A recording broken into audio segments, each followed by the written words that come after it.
your life? What breathes life into you?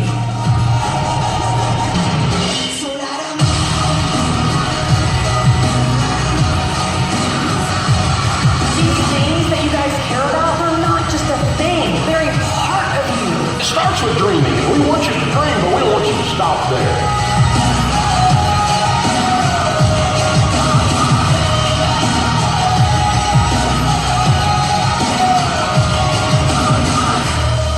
Welcome to the stage, Christy Wright.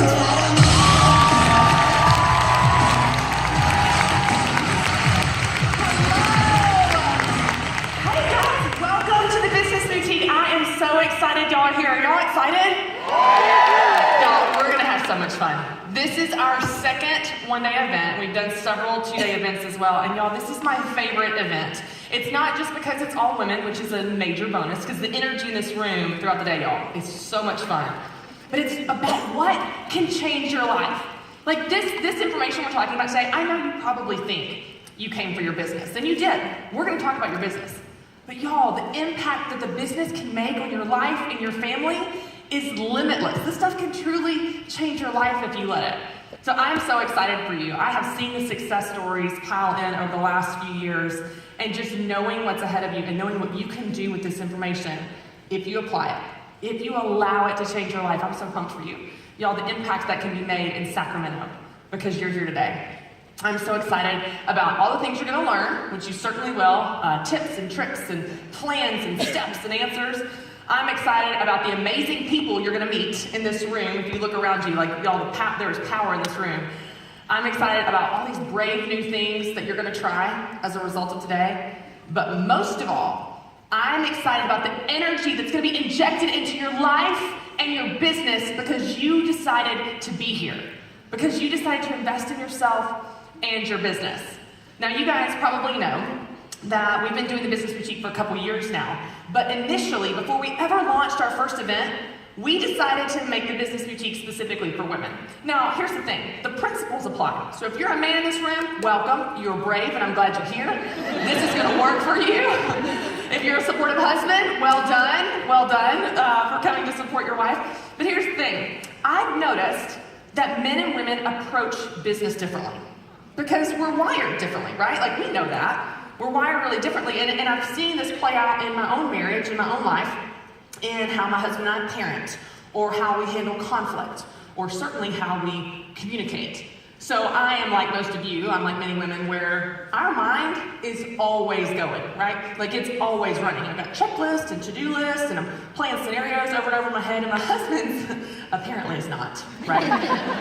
So, it wasn't long ago, we were riding in the car. We were driving down to Alabama. His family lives in Florence, which is about 2 hours south of Nashville.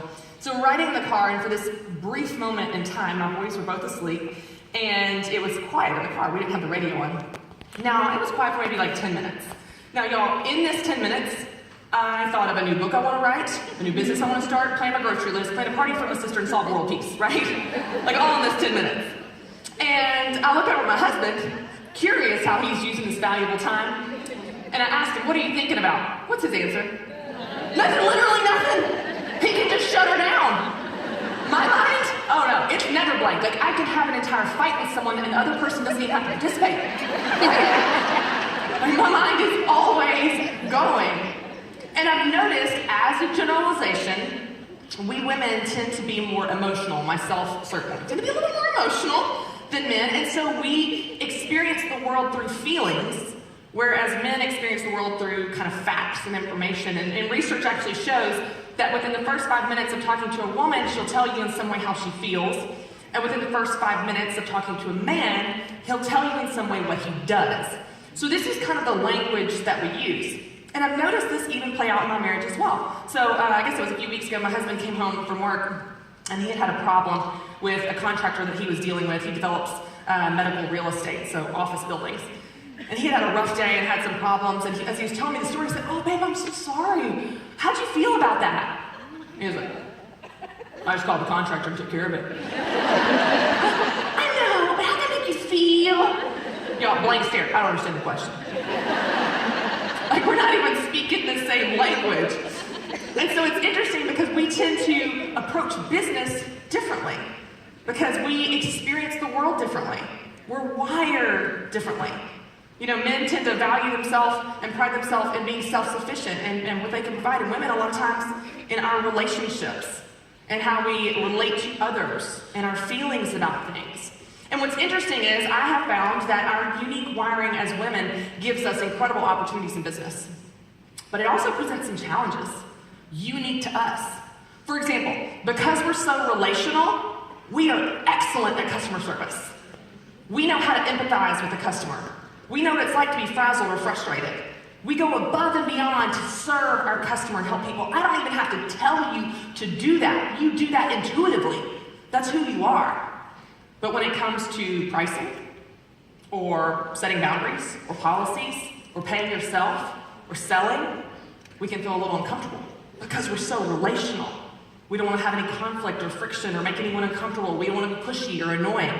So what's interesting is our unique wiring as women gives us great opportunities that we can leverage in business, but it also has challenges that we need to learn to overcome and skills that we need to develop if we're going to win in business. So that's exactly why we created this event specifically for you, to meet you exactly where you are, to answer your specific questions and give you what you need to go win. Now, I know that getting here wasn't easy. I was backstage when Annie asked you guys, how many of you traveled from more than 30 minutes or 30 miles away, and a lot of you did. I know that it was probably a lot of logistics to get here, whether that's childcare or taking off time of work or something else to organize all the other areas of your life for you to take this time. And I know you're gonna have a lot of things on your mind. I know you've got those distractions, your mind's going, checklist, to-do list, it's always going like mine is. But for the next, couple hours, next few hours, I just wanna invite you and challenge you to be fully present in this moment here. Because all those things will still be there when you get home. But if you can truly be present here and take this information we're going to give you and go home and apply it to your life, the impact is limitless. Now, I've been doing research for several years on women in business, and I'll tell you that everything we've developed at the event, in the podcast, in my book, everything is based on that research. I asked women in business what they need, and they told me, and that's what we're creating for you. But I'll tell you, of all the women I've researched and all the stories that we feature and highlight in interviews, there's one story that to me is my favorite. And this is a story of a woman, and she was actually 33 years old, the exact age that I am today.